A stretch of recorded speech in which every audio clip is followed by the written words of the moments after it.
своих коллег, своих учеников и администрацию, и гостей, и своих бывших учеников, и своих нынешних учеников. Простите, волнуюсь.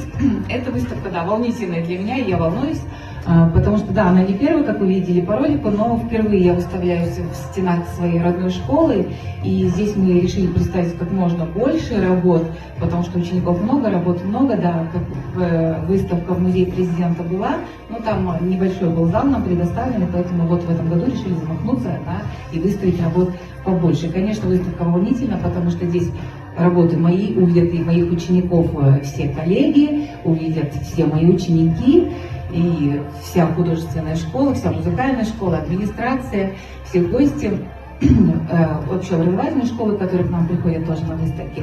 Как было сказано, уже очень много